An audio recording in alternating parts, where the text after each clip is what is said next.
Bonjour ou bonsoir à tous selon le pays et l'heure à laquelle vous nous écoutez. Bienvenue pour ce 11e épisode d'Efrikia, le podcast du football africain de la rédaction de Lucarne Opposé. Comme d'habitude, je vous encourage à continuer d'interagir avec nous sur Facebook, Twitter, YouTube, enfin partout, tous les réseaux sociaux où l'on se trouve.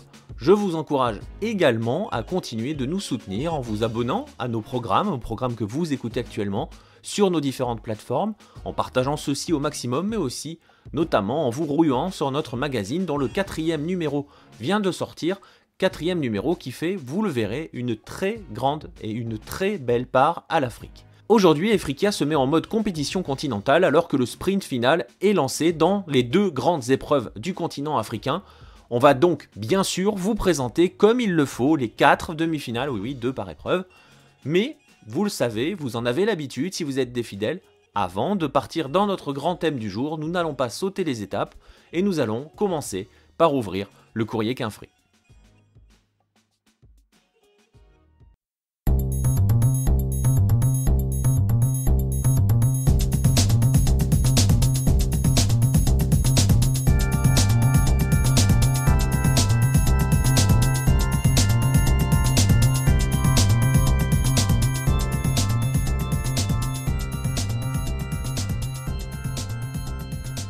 On débute notre tour d'Afrique en continuant de prendre des nouvelles du Bénin où le championnat devait reprendre le 29 septembre.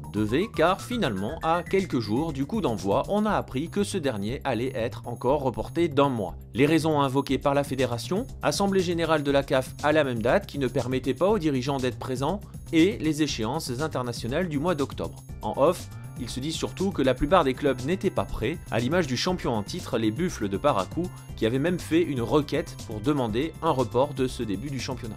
Pour rappel, le dernier championnat du Bénin s'est terminé à la toute fin de l'année 2017, et bien évidemment, ce nouveau report va impacter toutes les divisions du football béninois de 2e et 3e division, dont, vous l'avez deviné si vous êtes des habitués de nos programmes, les jeunes, nos petits jeunes d'ABI Sport, qui eux sont prêts depuis plusieurs semaines. Quoi qu'il en soit, et c'est un autre problème, il va être très compliqué de finir le championnat à temps pour que le champion du Bénin puisse participer à la Ligue des Champions 2019. Mais comme l'a très bien dit Albert Ougoudeji dans le dernier magazine Lucarne Opposé, au Bénin, on préfère la politique du football au football lui-même. Puisque l'on évoque le magazine Lucarne Opposé, on en profite aussi pour vous donner des nouvelles de Baki Koné qui retourne dans son club formateur et va occuper le poste de directeur sportif de l'ASEC, dont il est donc aussi question dans notre numéro 4. L'ASEC est en pleine campagne de détection pour son académie et elle a pris soin de rappeler que ces détections sont gratuites, ouvertes à tout le monde et qu'en cas de succès, ces détections vont déboucher sur une formation intégralement prise en charge par le club. Pour faire clair, je vous cite le communiqué publié par le club sur son site. Face aux tentatives d'escroquerie auxquelles font face certains jeunes footballeurs désireux d'intégrer l'Académie Mosifcon, nous vous rappelons la totale gratuité de notre centre de formation à travers la publication de ce communiqué. Les tests d'entrée à l'Académie sont ouverts à tout le monde, sans distinction sociale ou autre. La détection concerne les jeunes âgés de 12 à 18 ans. Les tests de détection sont totalement gratuits, de même que tout le séjour d'un jeune une fois qu'il a été retenu. Entre parenthèses, et fin de citation, ce séjour peut durer jusqu'à 5 ans. Ne cherchez pas, il n'existe pas meilleur moyen de repousser les managers mal intentionnés. Pendant ce temps, ça commence à sentir très mauvais pour la CAN 2019 au Cameroun. Un point doit être fait à l'Assemblée générale de la CAF, mais ne soyez pas surpris si le pays voit finalement sa candidature retirée au dernier moment. Peu de pays pourront être en mesure de proposer une solution d'urgence, sachant que cette année, la compétition passe à 24 équipes, c'est en tout cas une affaire à suivre. Affaire mal embarquée également en Égypte, où le propriétaire du club Pyramids FC, Turki Al-Sher, semble déterminé à se désengager du dit club. D'après une déclaration du journaliste Medad Chalabi sur la chaîne Pyramids TV en personne, Al-Sher a décidé de stopper ses investissements en Égypte. Les joueurs de l'effectif et le staff de la chaîne auront des contrats assurés. Cette annonce a suivi une autre annonce, celle du président de la Fédération saoudienne de football sur Twitter, laissant entendre qu'il envisageait de se désengager. Les rumeurs de départ de certains joueurs, vous vous en doutez, ont déjà commencé à circuler, à l'instar du Brésilien Keno et de l'international égyptien Ali Gaber. Et le beau projet de révolutionner ou en tout cas de bousculer l'élite égyptienne dont on vous avait très bien parlé sur Lucarne Opposée semble finalement un projet déjà mort. Heureusement, dans la plupart des autres pays, on joue quand même au football et quelques couronnes ont été remises en Afrique ces derniers temps. Ainsi, en Zambie, c'est Zesco United qui est déclaré champion. C'est le 7e titre pour les électriciens depuis 2007. À Madagascar, c'est Knaps Sport qui est champion après un mano à mano avec Fossa Junior. L'Égypte de la sécurité sociale en est à son 6e titre consécutif. Aux Comores, Miracle Club de Maweni décroche la Coupe nationale, tandis qu'au Mali, c'est le Stade malien qui décroche le titre de champion. Son challenge, désormais, sera de briller à nouveau en Ligue des Champions, pas gagné d'avance. Au Congo-Brazzaville, on n'est pas loin du dénouement du championnat avec l'AS Otto Doyo, qui est à quelques points de remporter son premier titre et ainsi confirmer sa bonne saison de l'année dernière, qui les avait vus terminer 2e. L'exploit est majuscule si l'on souligne que Oyo est un village du nord du Congo d'à peine quelques milliers d'habitants. Tout au sud, au royaume de Eswatini, que l'on appelait autrefois le Swaziland, prenons quelques nouvelles des Mbabane Swallows. Malgré les nombreuses difficultés extrasportives qu'ils ont dû affronter depuis le début de l'année et une phase de poule très difficile en Ligue des Champions, les Umkhonto Kashaka en sont à 50 matchs sans défaite sur la scène nationale. Vous vous en doutez, c'est un record. C'est mieux que les Big Bullets de Niassa au Malawi, qui eux aussi survolent leur championnat, mais n'en sont finalement qu'à 39 matchs sans défaite. Là aussi, c'est un record. Allez, maintenant que vous avez parcouru l'Afrique en quelques minutes, on va se poser un peu, quoique pas vraiment, et on va surtout aborder notre thème du jour, les demi-finales des coupes continentales africaines.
Et pour commencer donc notre tour des compétitions continentales, on va commencer par la C3. Et qui dit compétition continentale, qui dit Afrique de toute façon sur Lucarne Opposée, dit Farouk qui va m'accompagner aujourd'hui. Salut Farouk.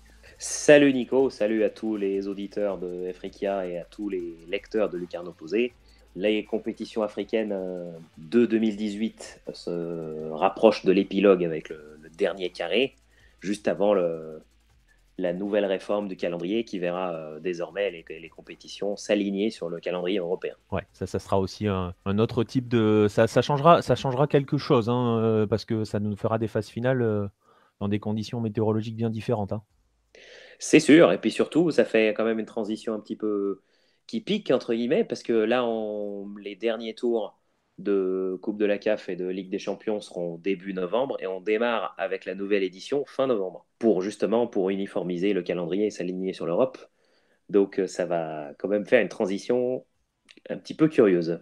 Ouais, tu vas pas avoir énormément de temps Et non, pour profiter de ton titre, mais d'un autre côté, tu auras aussi peu de temps pour en cas de défaite, pour la digérer.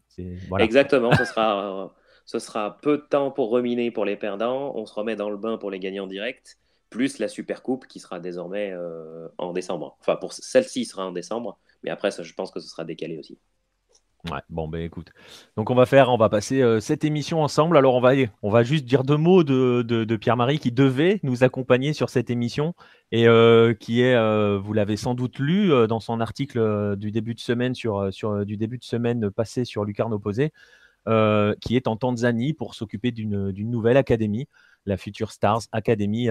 Et il a forcément, comme il vient d'arriver, il y a quelques soucis, on va dire, quelques soucis de réseau. Donc, on va faire sans PM, mais on va forcément penser beaucoup à lui et essayer de défendre son Afrique subsaharienne préférée dans ce podcast. C'est sûr. Et puis, on connaît les multiples aventures qu'il a dans ces régions-là, et on sait bien que même si chaque expérience est belle, au début, il y a quand même des petits détails techniques à régler. Ça ne nous surprendra pas. Ouais, non, ça c'est clair, on va pas être surpris. Et puis voilà.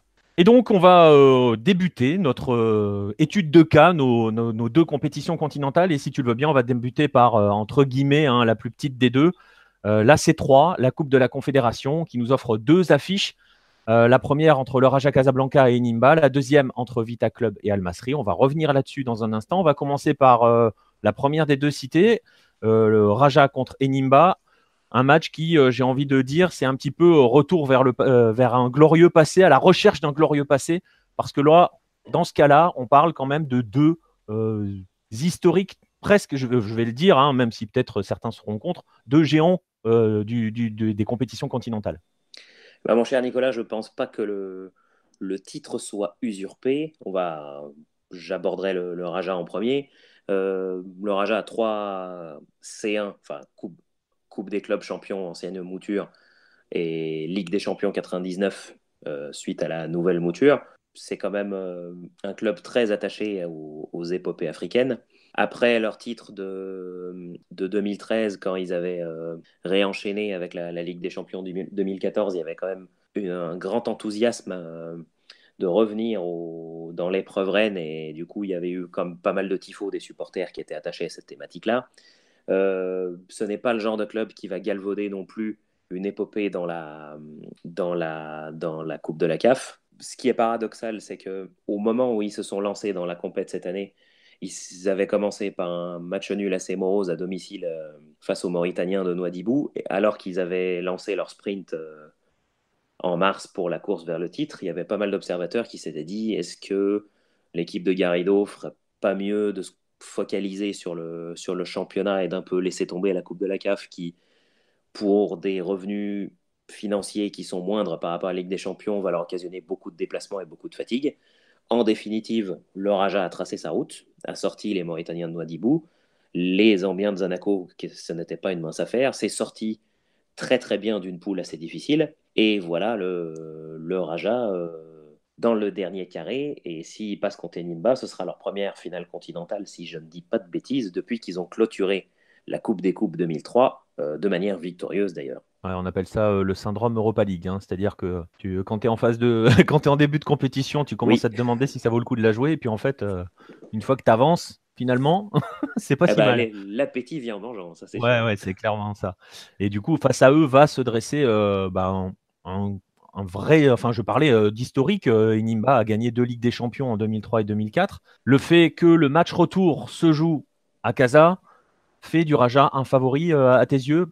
Pour parler de Pierre-Marie, Pierre-Marie m'a dit que justement pour lui, clairement, sur cette confrontation, le tirage et donc le retour au Maroc fait pencher la balance en faveur du Raja. Je pense pas que ce soit, on va dire, exagéré de le dire, que ce soit avec l'équipe nationale du Maroc ou avec le Wydad ou avec le Raja, le stade Mohamed V est un gagneur de match. J'étais présent en 2014 quand le Raja avait éliminé les Kaiser Chiefs si je dis pas de bêtises, en 16e de finale. Et c'est un exemple que j'avais pas mal utilisé, notamment dans notre magazine, dans le numéro 2. Le fait que les Sud-Africains, pendant toute la semaine, avaient dit c'est bien, on est au Maroc, l'hôtel il est nickel, les terrains sont nickel, les conditions sont parfaites, on va pouvoir jouer notre jeu correctement. Et au moment où les Sud-Africains sont venus repérer le stade et que ils sont tombés sur la courve à soude déjà bien pleine, en train de préparer le tifo, et la bronca qui se sont pris, que ce soit deux virages ou des tribunes qui commençaient à se remplir, et ils ont commencé à se dire, mais où est-ce qu'on est là? Et c'est vrai que ça s'est aussi pas mal ressenti dans le match. La ferveur est quand même très très très près, malgré cette piste d'athlétisme. La ferveur est quand même très très très près des acteurs et ça peut énormément influer. C'est pour ça que le fait que le Raja joue le retour à domicile est quand même un sacré avantage. Après, Enimba, qui court encore après les années glorieuses, et puis je suis bien placé pour le savoir, avec le triomphe en 2004 au bout d'une longue séance de tir au but contre l'Étoile du Sahel. J'ai pas osé en parler. Exactement, exactement. Mais j'aborde le sujet moi-même pour, parce que c'était quand même une période compliquée, parce qu'on en avait perdu pas mal en finale d'affilée. On pensait qu'il y avait un retour, entre guillemets, des Nimba aux affaires, parce qu'en fait, ça a été compliqué dans un championnat du Nigeria où le turnover est important. Enyimba était un petit peu plus en retrait ces dernières années. En 2016, ils avaient atteint la phase de poule, mais n'avaient pas réussi à aller plus loin. Et finalement, le soubresaut a quand même été un petit peu plus intéressant. Là, ils étaient engagés directement sur la Coupe de la CAF et ils ont quand même fait un bon parcours. Il faut se méfier, même si je vois le Raja favori du fait du match retour à domicile, il faut se méfier. Ouais, et c'est donc un constat que dresse aussi Pierre-Marie, hein, qui voit les éléphants des Nimba souffrir, surtout à cause de ce match retour. Alors, on va rappeler quand même une petite statistique, parce que l'on parle d'un club marocain dans cette compétition. C'est pas anodin sur les 14 titres distribués dans cette compétition depuis ce format-là. 8 concernent soit un Marocain, soit un Tunisien. J'imagine que c'est aussi un élément qui compte. C'est un élément qui compte, mais il va y avoir aussi un autre point à prendre en compte, c'est que depuis l'arrivée de Juan Carlos Garrido au Raja, il y a eu quand même quelques succès intéressants. Bah, d'ailleurs, justement, le triomphe en Coupe du Trône qui a permis justement au Raja de participer à la Coupe de la CAF tout de suite après. Mais il est reproché aussi à l'entraîneur sur la période récente de quand même aborder les gros matchs. Le Raja a quand même eu pas mal de difficultés sur 2018 à gagner les matchs qui comptent sur le plan domestique. Il en a eu des gros matchs dans la phase de poule de la Coupe de la CAF, mais là, ça va être un vrai instant de vérité, cette demi-finale, pour voir si on va enfin. Je pense que ce sera un vrai révélateur de voir de quel bois cette équipe est faite. Après, il y a quand même quelques arguments à faire valoir. Ouais, ouais, c'est à l'image, j'ai envie de dire, en France, d'un PSG, le Raja va être évalué véritablement sur cette double confrontation. Et tu parlais de Garrido. Garrido a gagné cette C3 en 2014 avec Al Ahly. Exactement, exactement. Donc Donc, il sait faire.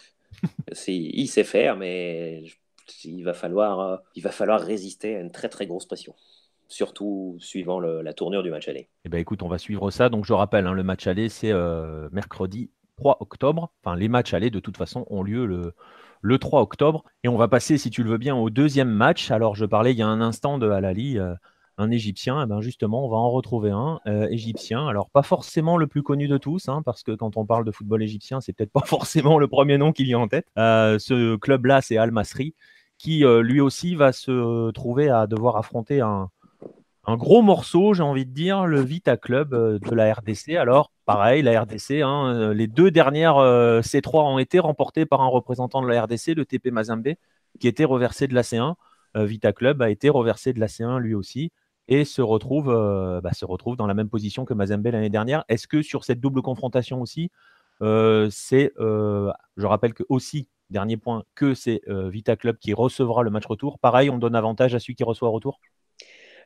Pareil, pareil, pour plusieurs raisons. D'abord, il y a ce que tu viens d'évoquer, le syndrome du gros club RD congolais reversé qui fait le boulot dans la compétition dont il se retrouve. Dans les 2 années précédentes, le tout-puissant Mazembe avait eu 2 éliminations fâcheuses en huitième de finale et avait tout de même fait le boulot pour aller chercher la Coupe de la CAF avec sérieux, notamment à l'époque où Carteron était encore aux commandes.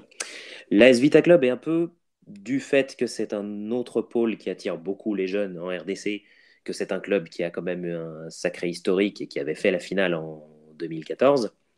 On l'attendait aussi à ce qu'ils passent en phase de poule de Ligue des Champions. Et l'élimination contre le DIFA El Jadida était quand même assez surprenante. Surtout que la S Vita est quand même une équipe très habituée à marquer à l'extérieur en Afrique et a montré à plusieurs reprises qu'elle n'est pas embarrassée dans ce domaine-là. Et ben, comme le tout-puissant Mazembe l'année dernière et l'année précédente, ils se sont fait à l'idée de se retrouver en Coupe de la CAF et ont géré jusqu'à maintenant leur affaire pour aller le plus loin possible.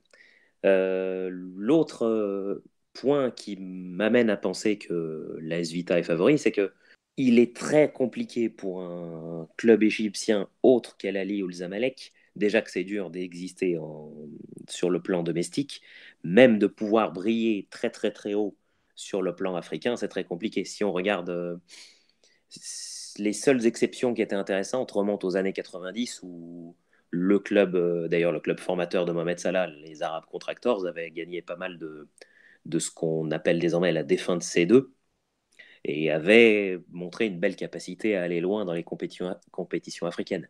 Mais si on regarde par exemple sur la Coupe de la CAF ancienne et nouvelle mouture, excepté El Ismaili en 2000, aucun club autre que El Ali et Zamalek ne joue des finales depuis l'an 2000. Donc c'est très difficile pour El Masri d'exister, même si leur jeune attaquant Islamissa a brillé durant la compétition. Il y a toujours quand même ce côté, est-ce qu'on va voir enfin un autre club égyptien jouer une finale continentale, et là, face à un gros morceau, et qui Ouais. plus est avec la S Vita au retour à domicile, j'ai bien peur que la série de non El Ali et non El Zamalek continue à s'étirer. Continue à s'étirer. Après, bon, pour le côté positif, tu sais, on essaie toujours de trouver dans ces cas-là des statistiques positives. Bon, Al Masry, c'est sa 4e participation continentale, hein, si j'ai bien travaillé. Et ils ont déjà 2 demi-finales. Alors, tu vas me dire, ça reste des demi-finales. On est en demi-finale. Maintenant, il faut franchir le cut.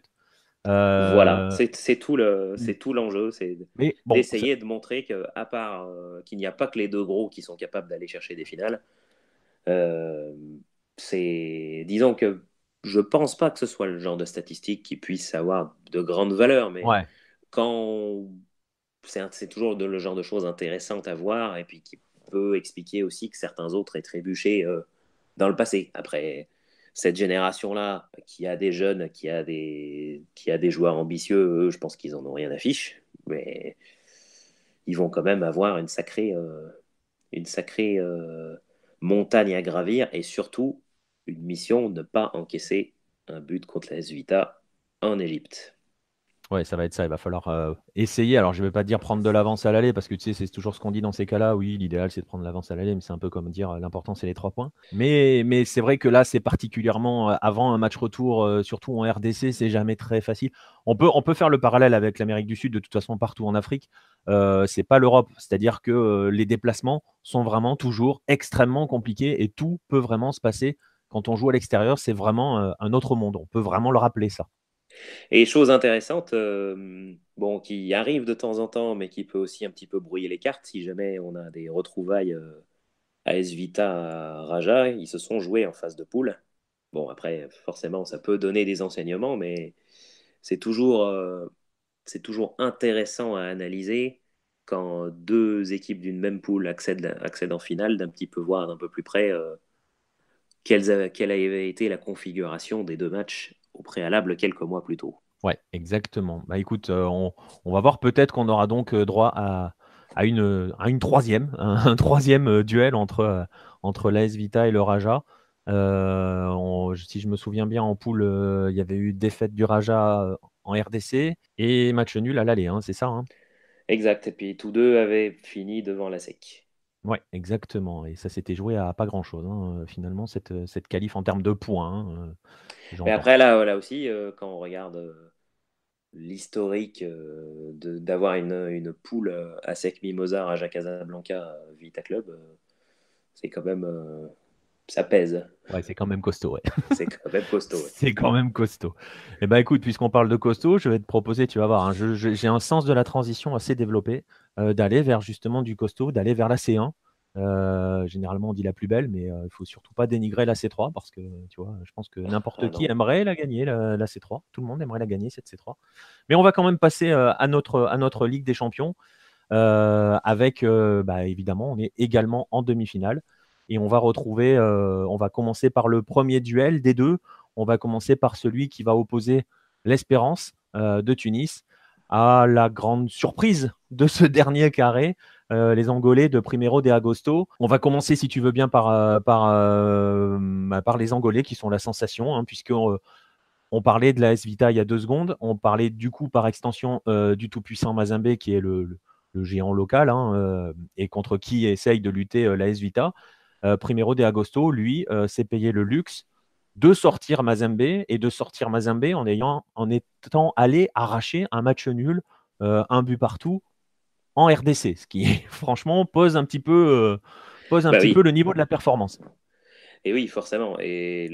Après, c'est toujours, même quand ça arrive très très rarement, d'ailleurs, le tout-puissant Mazembe avait perdu la finale de C3 contre les Tunisiens du club sportif Faxien chez eux au match retour, et ça avait déjà été quelque chose qui...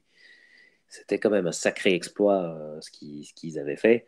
Là, que les Angolais égalisent alors que le tout-puissant Mazembe avait pris le 0-0 à l'aller, ouvre le score à domicile, Très on vite en plus, hein, pensait dixième qu'ils minute. pensaient qu'ils allaient dérouler. C'est quand même sacrément fort qu'ils ont fait. Ils ont cru en leur chance jusqu'au bout. Ils ne se sont pas laissés intimider par le contexte bouillant de Lumumbashi.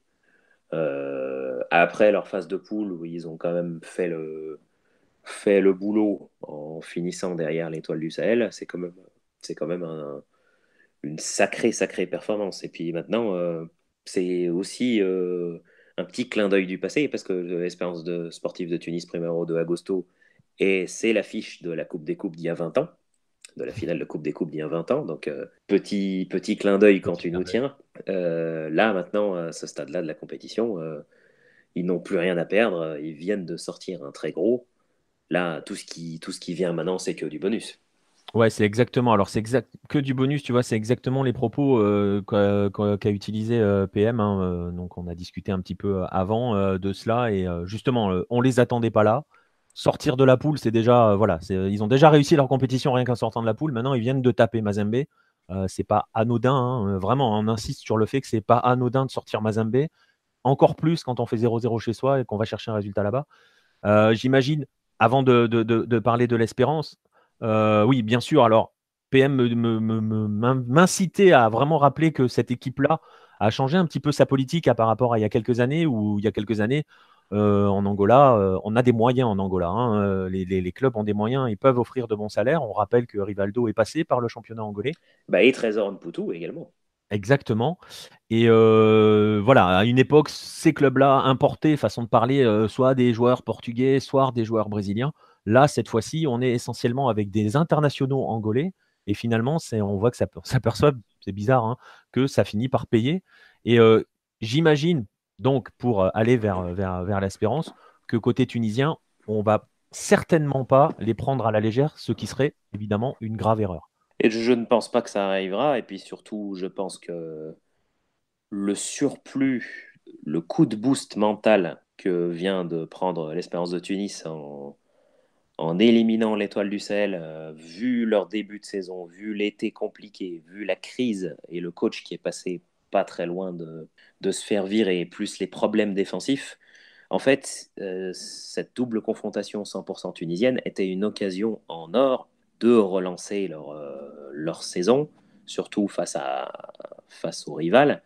Et ils ont su l'aborder comme il fallait, d'une part avec la victoire au match aller en exploitant à fond les erreurs adverses sur coup de pied arrêté, mais surtout en ayant joué le match qu'il fallait au match retour à Sousse, en répondant aux défis physiques. Certes, ils ont un petit peu joué avec le feu en se mettant un petit peu en mode défensif et résistance alors qu'il y avait 0-0, ce qui peut toujours jouer des tours quand on a gagné le match aller 2-1.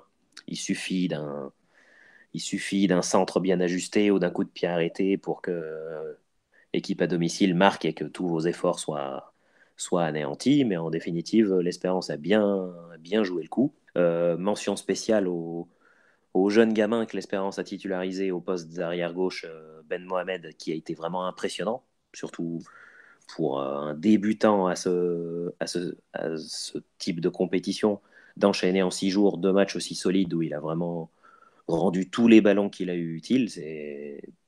Ce gamin-là a quand même sorti de très belles prestations.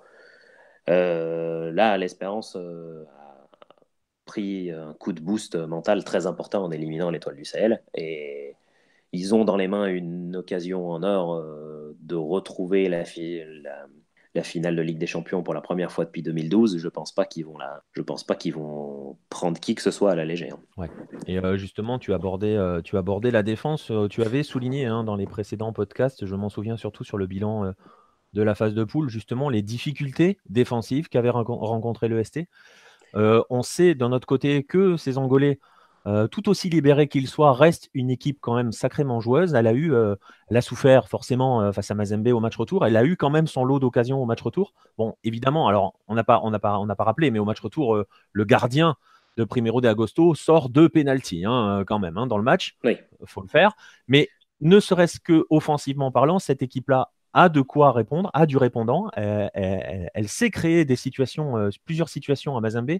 J'invite nos auditeurs qui, s'ils ne l'ont pas vu, à juste voir le but égalisateur de Primeiro de Agosto face à Mazembe. C'est juste une merveille, signé Bocamba. Allez sur YouTube, vous le trouverez sans problème. Le ST, tu avais souligné ses difficultés défensives après la phase de groupe. Est-ce que ces difficultés-là sont de l'ordre du souvenir ou est-ce que ça reste encore fragile? Et justement, est-ce que ça peut être un élément, comment dirais-je, de crainte pour les Tunisiens? Disons que si on s'arrête uniquement à l'aspect technique et qu'on regarde le but que l'Espérance de Tunis encaisse au match aller contre l'Étoile du Sahel à Rades, on peut se dire que sur le plan technique, ces problèmes-là existent toujours. Parce que ils prennent un coup franc avec un défenseur qui jaillit au premier poteau, tout le monde a un temps de retard et ils encaissent un but qui était évitable. Ça, c'est juste l'aspect technique, l'aspect défensif sur coup de pied arrêté, la discipline, les switches sur les marquages. Mais il n'y a pas que ça qui entre en compte, parce que quand on voit leur match retour où ils font preuve d'une belle solidarité, où ils ont été assez disciplinés pour une simple et bonne raison, c'est que le contexte fait qu'ils étaient survoltés aussi mentalement, qui a fait que tout le monde a serré les boulons. Quand il y a ces deux aspects, on peut penser que sur 180 minutes, le surplus de concentration va faire que l'Espérance peut évoluer un cran au-dessus sur le plan défensif, en particulier sur les coups de pied arrêtés. Maintenant, en plus que c'est réimposé dans les cages un gardien qui rassure un petit peu plus que ses prédécesseurs, à savoir l'ancien gardien de Sfax, Rami Geridi, qui vient d'avoir un vrai retour en grâce après une année compliquée où il était sorti un peu de la course au mondial 2018 avec la Tunisie. Là, avec un portier qui rassure, une confrontation gagnée un petit peu au forceps, mais justement avec des vieilles recettes qui marchent toujours, ça peut tenir. Bien sûr que ça peut tenir. Eh ben, écoute, c'est ce que l'on verra avec, donc, on l'a compris, sur le papier, un ballottage favorable à l'Espérance qui, quand même, je le rappelle, tu l'avais dit aussi sur les précédents podcasts, est pourtant une équipe qui aime bien être en position d'outsider. Là, pour le coup, on peut le dire, ils ne sont pas outsiders de cette confrontation. Ils sont les favoris, surtout que match retour à la maison. Oui, et il faut prendre en compte aussi que il faut se souvenir des problèmes du mois de septembre. L'Espérance de Tunis s'était fait sortir de Ligue des champions arabes à Rades par l'Ittihad d'Alexandrie, qui n'est pas non plus un foudre de guerre quand on compare par rapport aux autres clubs égyptiens. Il faut se méfier. Je pense qu'ils vont se souvenir aussi beaucoup des moments difficiles qu'ils ont vécus en août et en septembre pour pas se croire tirés d'affaire. Eh bien, écoute, c'est ce qu'on verra. Alors, tu parlais d'Égypte il y a un instant. On va y aller justement en Égypte. Encore, tu vois, ce sens magnifique de la transition, puisque l'on va aborder la dernière demi-finale qui nous intéresse dans ce podcast du jour, dans ce podcast Africa. Al Ahly. Alors, Al Ahly, c'est juste un géant absolu du continent qui va affronter les Algériens de Sétif, qui lui aussi sait ce que c'est que de gagner une Ligue des Champions. puisque ça lui est déjà bien arrivé. Mais voilà, on va commencer par Al Ahly. Je pense que s'il faut juste dire que c'est le géant du continent, on ne va pas galvauder le terme, très clairement. Et ils se sont qualifiés en sortant une très très bonne équipe de Roya. Et en les cartonnant au match retour, justement, voilà, on aura cessé de rappeler l'importance des matchs à la maison. Pour commencer sur Al Ahly, donc, invaincu depuis 15 matchs, toutes compétitions confondues, c'est vraiment le grandissime favori de cette confrontation, voire plus. Ils sont favoris, mais ils vont quand même avoir fort à faire. Ils vont avoir fort à faire parce que dans un style similaire, même si bon, il y a eu pas mal de joueurs qui ont changé depuis par rapport à l'époque où le Sétif avait gagné la Ligue des Champions en 2014. Cette génération-là aime bien jouer aussi dans un style qui mise beaucoup sur les contre-attaques. De même que pour l'Espérance de Tunis, lors de son match retour à Sousse, ils ont un petit peu joué avec le feu à Casablanca en se mettant assez vite en mode Alamo. Et il faut dire aussi que le Wydad a gâché un bon nombre d'occasions. Si d'aventure le S Sétif joue le match en Égypte avec cette même configuration où il se laisse vite prendre par la pression et que les vagues d'El Ali arrivent, ça peut vite faire cher. Mais je pense qu'ils ont une carte à jouer. Le S Sétif aussi avait eu un été difficile, s'est complètement réveillé avec Abdelmoumen Jabou qui a enchaîné les mois magnifiques en marchant sur l'eau. Tout dépend, la clé sans aucun doute de cette confrontation, c'est comment le S Sétif va aborder le match en Égypte. C'est-à-dire pas de prudence excessive qui fait qu'ils subissent trop, parce que là, du coup, il risque de leur arriver la même chose que Lorient Conakry. Et là, avec une sacrée valise, tout sera plus difficile. Mais s'ils arrivent à vraiment inquiéter suffisamment Al Ahly devant pour inciter les Égyptiens à plus de prudence, il peut y avoir match. Ouais, d'autant que tu avais fait, je me souviens, dans les précédents podcasts, tu avais fait de Sétif un outsider potentiel. Et là, ils t'ont donné raison, puisqu'ils ont quand même juste tapé le champion en titre au tour précédent. Et là, ils se prennent le finaliste. Bon, voilà, dans la famille, on a un gros parcours. Voilà, là, ils se posent. Effectivement, mais du coup, il y a eu sur pas mal d'aspects. Ça m'a aussi rappelé un petit peu mais dans un autre genre, le match retour du Wydad Casablanca contre l'USM Alger en demi-finale l'année dernière. Mais là, c'était plutôt dans l'autre sens. C'est le Wydad qui avait une petite longueur d'avance et qui devait résister à Casablanca alors que les assauts algériens se répétaient sur la cage du WAC pour marquer le but qui aurait fait tout basculer. Là, le SCTIF a vu quand même pas mal de tentatives passer très très très près. Du coup, vraiment, s'il joue pareil contre El Ali, ça peut vite chiffrer. Ouais, ça peut vite chiffrer. D'autant qu'on le rappelle, sur la phase de groupe, la phase de poule, Sétif n'a pas été forcément, je dirais, n'a pas donné forcément beaucoup de garanties défensives. Ils ont terminé leur groupe avec une différence de but négative. C'est quand même assez rare pour le signaler d'être qualifié avec une différence de but négative. Donc oui, il va falloir faire très attention. On a vu le Oroya, alors PM me rappelait que le Oroya au match aller avait quand même bien bousculé les Égyptiens, mais ça et que voilà, c'est une équipe qui a fait un remarquable parcours. Mais on l'a vu au retour en Égypte, ça a été compliqué. La clé, c'est vraiment, alors c'est souvent la palissade de dire ça, mais c'est vraiment pour le coup ce match aller, Sétif joue quasiment sa qualification sur ce match-là. Oui, et puis surtout, de l'autre côté, El Ali va se rappeler que sa finale aller contre le Wydad l'année dernière avait été. Je pense que c'est là que le El Ali avait perdu la Ligue on en est à combien là? Il avait raté sa 9e Ligue des Champions. C'est surtout parce que ce match aller contre le Wydad avait été mal géré. Ce score de 1 partout les avait mis dans une mauvaise position. Je pense que ça fait partie des choses dont ils vont se souvenir pour vraiment essayer de plier la confrontation dès la première manche. Ouais, on rappelle que l'année dernière, Al Ahly en demi-finale avait sorti un club qui était cher en les cartonnant au retour. Et je ne me souviens plus. Non, mais je ne sais pas de quoi tu veux parler. J'aurais la décence de ne pas donner le score, mais voilà, effectivement, c'était quand même souvent fait piéger sur cette Ligue des Champions l'année dernière, parce que tu parlais de la finale où ils font match nul contre le Wydad à l'aller. En quart de finale, ils font aussi match nul contre l'Espérance. Ils vont chercher la qualif à Tunis. Donc voilà, il y a quand même un coup à faire vraiment pour Sétif.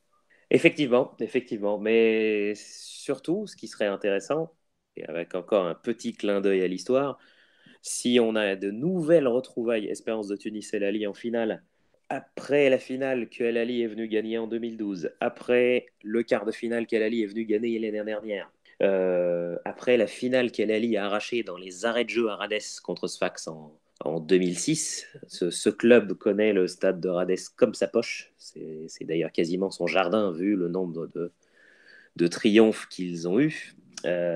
Ça aussi, c'est un sacré poids de l'histoire qu'il faudra soit assumer, soit essayer de faire effondrer, parce que la réussite des Égyptiens au stade de Rades dans la banlieue de Tunis, c'est quelque chose. Hein. Ouais, C'est quelque chose. et justement, bah voilà, le poids de l'histoire fait que généralement, on sait qu'elle aime à se répéter, hein, l'histoire. Donc, donc sur le papier, on va se diriger tout simplement. Alors, il me semble, à vérifier, mais il me semble tout de même que si nos deux amis se qualifient, cette année, la finale retour sera en Égypte. Il me semble. Parce qu'il me semble que c'est le Il me vainqueur, semble. Il me vainqueur de la semble. deuxième demi-finale qui reçoit au retour. Hein, si j'ai bonne mémoire, à vérifier, mais je crois que c'est ça. Et tu vois, si tu crois aussi, si on est deux à croire la même chose, on ne doit pas être loin de la vérité là pour le coup. Oui, mais à vérifier tout de même, mais du coup, ça pour ce qui est du poids de l'histoire et des occurrences précédentes, ça, on en connaît un rayon. Ouais, c'est clair. Bah écoute, on verra ça. Alors là, pour le coup, hein, on parlait tout à l'heure des demi-finales de la C3 qui ont lieu le mercredi 3 octobre. Là, ces demi-finales-là auront lieu la veille, le mardi. Je rappelle donc, Primero de Agosto reçoit l'Espérance de Tunis ce mardi 2 octobre. Al Ahly, lui, reçoit Sétif. Les matchs retour auront lieu à la fin du mois, 23 octobre, hein, si j'ai bien noté. Et donc, écoute, on verra. On va en rester là pour cette présentation des demi-finales continentales africaines. L'effervescence augmente. Hein. On arrive vraiment dans la dernière ligne droite de ces compétitions continentales. C'est toujours ce qu'on préfère. L'Europe est encore en train de préparer, de faire ses petits matchs de poule. Nous, que ça soit l'Afrique ou l'Amérique du Sud, on est dans le vrai là. On est dans la vraie compète. Exactement. C'est toujours une excitation particulière quand les derniers tours arrivent, mais il va falloir maintenant, pour ce qui est de l'Afrique, s'habituer à ce que ça se déroule Ouais. à une autre période. Voilà, Et c'est franchement, la ça va faire dernière fois. bizarre. C'est la dernière fois, il faudra. Bah après, tu sais, c'est peut-être transitoire, on ne sait jamais. Tu sais, les choses, c'est pas toi que je vais l'apprendre, hein, mais la Oui, notion de forcément, oui. durée. Mais bon, oui, c'est Forcément, vrai, mais ça va changer, ça change nos calendriers. Après, tu vois, ils nous ont déplacé la Coupe d'Afrique en juin, ils nous déplacent tout. Donc, forcément, mais écoute, là, ça reste toujours aussi des référentiels de l'histoire. Moi, je me souviens, j'étais au stade olympique de Sousse en 2003 quand l'Étoile avait remporté la Coupe des Coupes contre les Nigérians de Julius Berger. Je me souviens qu'il faisait pas si chaud que ça. Et c'était quand même à peu près la même période. Il me semble que là, c'était un petit peu décalé dans le temps. C'était courant décembre. Et forcément, quand on a été élevé, qu'on a grandi dans des périodes où les compétitions africaines clôturaient au milieu de l'automne, voire même au début de l'hiver, après avoir eu une phase de poule estivale, là, d'avoir tout ce qui s'inverse, il va falloir s'y habituer. ouais, c'est clair, ça va être, c'est ce qu'on appelle, ça va être dur pour certaines générations. Je veux pas dire que tu es vieux, hein, je me permettrai pas. Bien sûr, mais bien sûr. Mais non, mais je comprends tout à fait. Ça flingue quelques repères calendaires. Hein. À partir d'un Après, certain âge, je suis concerné par cela. On aime bien avoir des dates repères. Là, on va les perdre. et après avoir évoqué la demi-finale de Ligue des Champions de la saison dernière, là, tu me mets un deuxième coup de poignard, Nicolas, ça commence à faire beaucoup. Ah, je t'aurais pas ménagé aujourd'hui. Hein. Ah oui, bah oui, ça commence à faire beaucoup, là. Ça commence à faire beaucoup. Mais c'est que de l'amour. C'est que de l'amour. On est qu'amour sur le carnet posé. Exactement. Bon, Exactement. écoute, merci beaucoup, Farouk. On va suivre ces 4 matchs, hein, puisqu'on a 2 compétitions à suivre avec grand intérêt. Merci beaucoup. Et puis, on se retrouve très, très vite sur Hello, hein, sur tous les supports. On en a l'habitude de te croiser un petit peu partout, à l'écrit ou à l'oral, sur Hello. C'est toujours un plaisir. Tu vois, je te ménage pas, mais à la fin, voilà. Voilà. Je reste gentil quand même. La cerise sur le gâteau. Voilà, c'est pour mieux, Merci tu vois, c'est pour Nicolas. mieux caresser derrière. Merci Nicolas, à la prochaine, à tous nos auditeurs. Merci à tous de nous avoir suivis pour cette 11e émission d'Efrikia. N'oubliez pas de venir nous solliciter sur les réseaux sociaux et n'hésitez surtout pas d'ailleurs à venir nous solliciter sur les réseaux sociaux. On vous retrouve très très bientôt pour un prochain numéro d'Efrikia, probablement avec le retour de Simon. En attendant, je vous dis donc à la prochaine. Salut les amis.